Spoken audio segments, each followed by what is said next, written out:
And so today I want to talk about three of Philip Dick's stories that were published in 1956. He only published three that year. It's the same year he published The Man Who Japed, so he had four publications that year overall, but only three of them were short stories. And this is since he really started publishing short stories, this is his first down year. There was over 20 in 1953, over 20 in 1954. 1955 had 12 stories or so. So this year was relatively short, but this is around the time of his career where he starts to focus a little bit more on novels, and he starts to set the short stories aside. So he'll still write them, but they'll be more sporadic. There were only the first of these is The Minority Report, and see, it's the cover of the fourth volume of the collected stories of Philip Dick, the Citadel version. These are the versions that, in my experience, always fall apart. I've never been able to afford the newer, more well-made edition, but this is what we got, and this is the most affordable and accessible version of the story. So now the plot of Minority Report, many of you have probably seen the movie, so I won't say too much on that. They diverge quite a lot, but the main idea is the same, in that you have this institution called PreCrime, and the way it works is it has three precogs, three people who can see the future, who provide different reports on what's happening in the future, and then computers analyze those and come up with various interpretations of those. And if two of them match, they get a majority report. So that means two identical visions of possible futures emerge, and then that's the one that must be true. And if that shows a crime, then the police come and arrest whoever would have done the crime, right? And so through this, crime has been, or at least violent crime has been virtually eliminated in the society. In the book, at least, we learned that there's other institutions that also use precogs for various purposes. So there's military precogs and IRS precogs, I'm sure. But pre-crime is what started this whole use of these otherwise kind of useless mutants. Now, Dick has had many different portrayals of post-human mutants throughout his writing. He did a lot of different things, everything from the Golden Man, where they're presented as fully alien from us. In the Minority Report, they're presented as sort of idiot savants that have this great ability but really can't function in society in any other ways. And then you have more run-of-the-mill mutants who are sort of, they function like humans in every other way, but they have some enhanced ability. They're more like the X-Men. And he goes through many different interpretations of what the post-human means in human society. So in the Golden Man, it's a fundamental threat to human existence, and therefore we're sort of sympathetic with the people trying to purge them from society. Others are presented as consciously trying to replace humans, kind of the Magneto type of interpretation of the post-human. And then other times the post-human is presented as sort of trying to see themselves as the helper. And then there's stories which I think are like Minority Report in this way, but others, like in the novel The Three Stigmata of Palmer Eldritch, where the post-human is seen as just doing a job for the system. It's actually in The Hoodmaker too, another story written around this time, where they're there, but they're not a fundamental threat to humanity. They can be used, they can be applied. So in The Three Stigmata of Palmer Eldritch, the precogs are used to actually predict the different fashion tastes of the future, so companies can make those things. So that's just some of the different visions of the post-human that Dick has, and this is yet another one of those. Now, in the story version of the Minority Report, where it really verges against the story we get in the film version, besides how Anderton looks. Anderton's like a 50-year-old, near retiring, balding, fat guy, which doesn't look like Tom Cruise at all.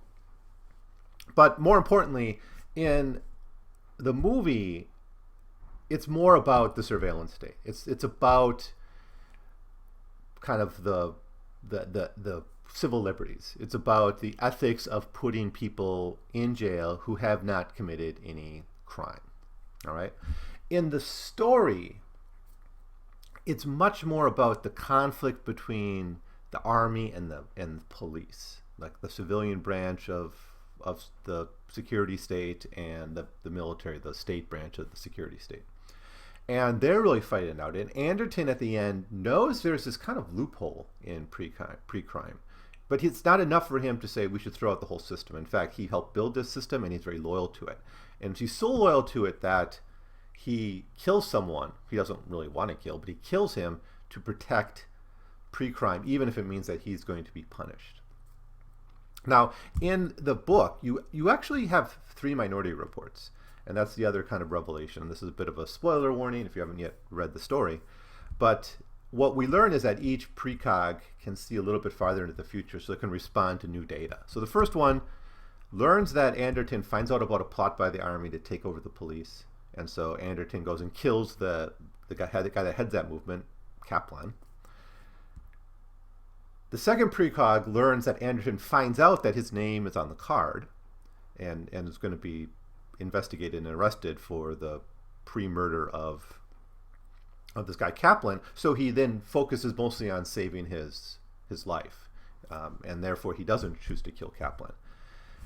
The third precog sees a little bit farther in the future when Anderton indeed learns about, after knowing that, still learns about the plot by the army to overthrow pre-crime, and then realizes that to save pre-crime he must show that the system works, and therefore he must kill Kaplan, and he does that at the end, and then he's dragged off to the colonies for imprisonment. Now, what I think is really interesting about this is really how we look at this story is a lot about where we sit in history. The movie and most readers who look at the story now are probably going to be gravitated towards the questions of the surveillance state, the questions of civil liberties, the questions of police powers, the questions about, are people in jail without good cause? How should we choose who's guilty and who's innocent, and what procedure do we use, and how do we apply technology to making those decisions? And when I talk about this in my podcast version of my review of Minority Report, which will be uploaded a little bit shortly, I'll have the link to my podcast down below. I go in a little bit more detail about perhaps how big data one day could give us something like pre-crime, right? Because every time we hear about a mass shooter, people say, well, there was this sign and that sign and this sign, and if someone were to just put them together, we could have caught this guy. Well, what could put those clues together? Perhaps a supercomputer, right? Big data could do that.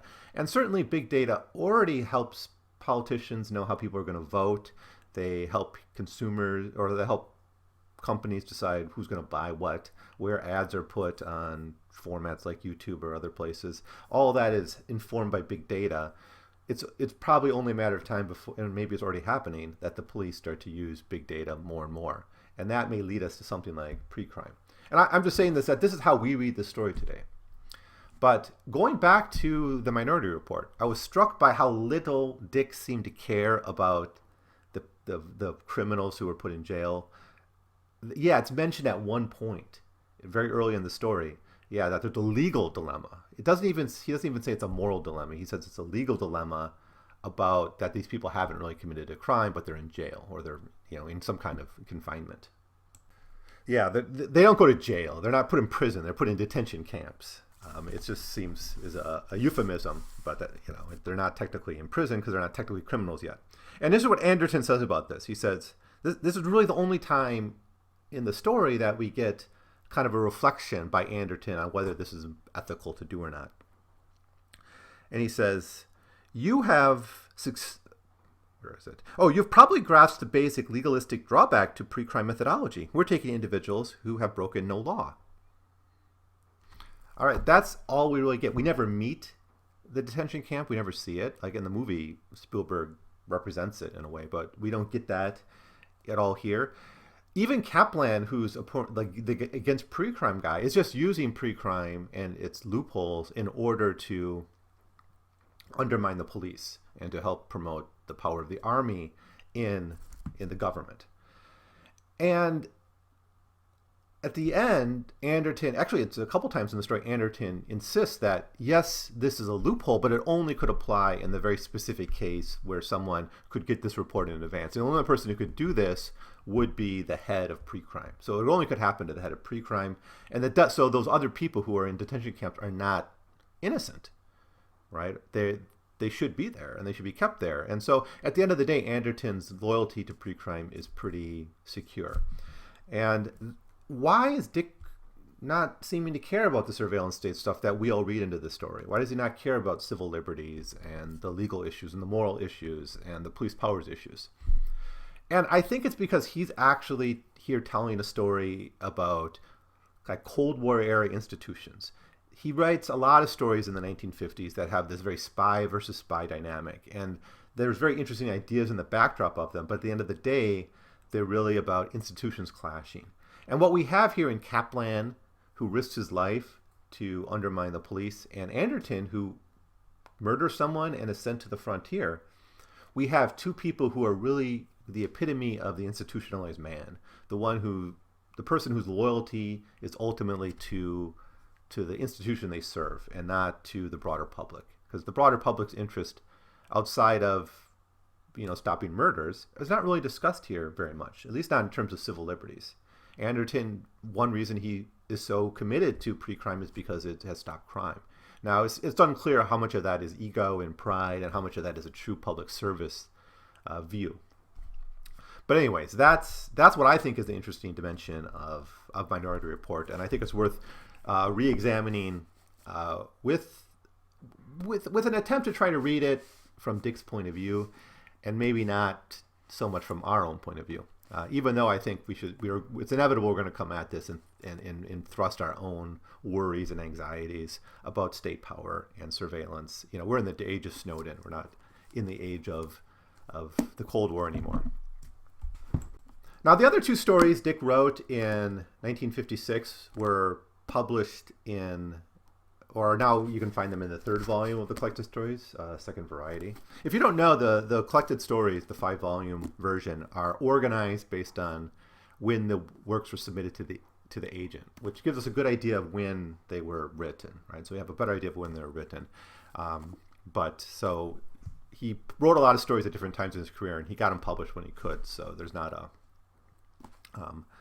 he didn't get, the work wasn't written and then immediately published. There's often a lot of works floating around with his agents and publishers. Now, the two other stories published in 1956 were To Serve the Master and Pay for the Printer. Now, both of these stories deal with automation in very interesting ways. Now, one issue that I don't think has been talked about as enough with Philip Dick is the whole concept of the autofact, or in general technological post-scarcity. The idea that we could use technology to get to a point where we abolish human needs or like scarcity, and ultimately maybe abolish work, right? We have essentially the robot factory or AI. He doesn't do as much with AI, especially in To Serve the Master. He really makes a clear distinction between AI and kind of the mechanical production of robots, or the mechanical work of robots. Now, in To Serve the Master, we have a character called Applequist, and he's working for a corporation. It's called like the company. And the world after a war has been divided into these massive corporations whose main job is to reclaim the Earth from the aftermath of this dreaded, devastating war. The history of this war is not clear to most people, especially not to this guy, Applequist. And he just hates his job. He's miserable in his job, and he wants to go to a previous time when work wasn't so odious. And he's heard rumors that robots used to do work for humans, and humans used to live lives of leisure. So he goes digging around, and he finds like the last robot. This is that motif that Dick did before in a story called To the Last of the Masters. Actually, they both have the word master in them, so that may not be a coincidence.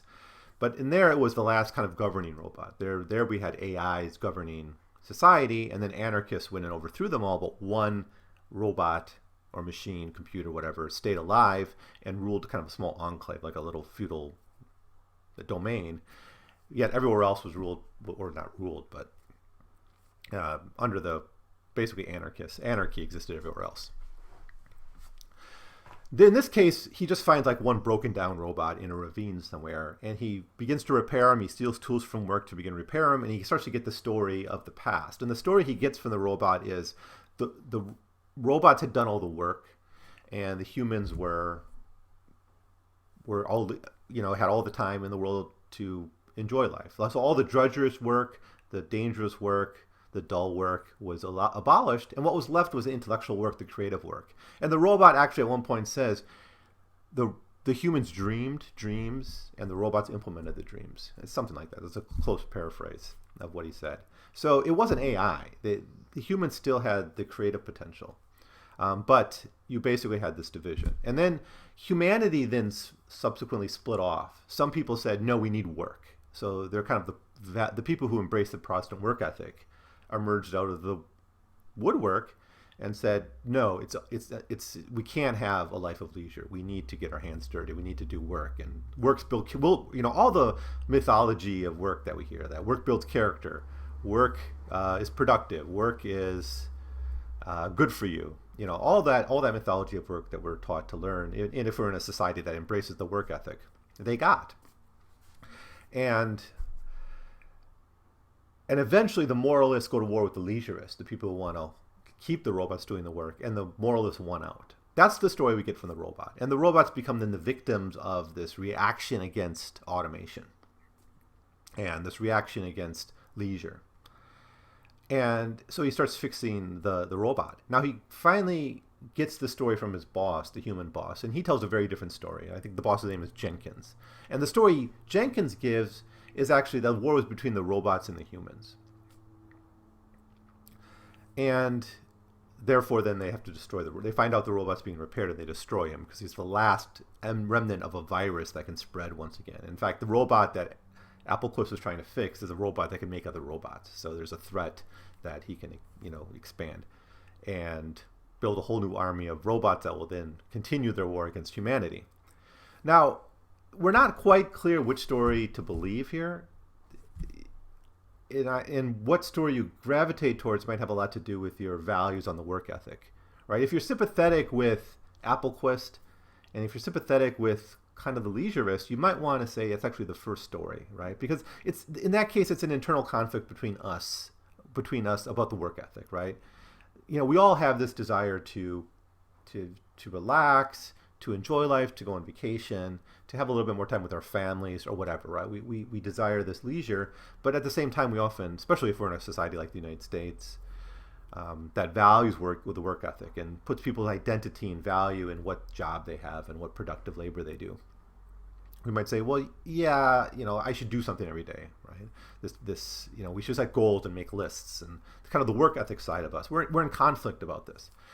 And as we face automative technologies and the possible abolition of work or the end of work and the various threats to work through computers and AI, we're going to be increasingly in conflict with this side of us. And so the robot story that he gives is much more interesting because it's a story of internal conflict. Now, this is the story we get from the humans is just such a, from Jenkins, I think, is such a trite, cliche, we've seen it before, robot rebellion story, right? RUR is a robot rebellion story. Of course, we've seen the Terminator. So we have all these robot rebellion stories that it just seems sort of boring to us. Yet it still is a story of the conflict between production and consumption in a way, like where the robots were doing the production and the humans were just consuming. And so both, whatever story we accept, at the end of the day, they're both stories about the anxiety within ourselves over how much of our life should be productive and how much of our life should be consumptive, right? And this idea that many of us have that it's morally superior to be a producer than to be a consumer. And that's something I doubt and I'm not sure about, but it's a very interesting idea Dick explores there. The third story I would like to talk about would be pay for the printer. And this is really relevant to us because essentially Dick dreams up the 3D printer here. I don't know if there's other science fiction prototypes of it. Now, what's different about this 3D printer is it's biological. It's a biological entity.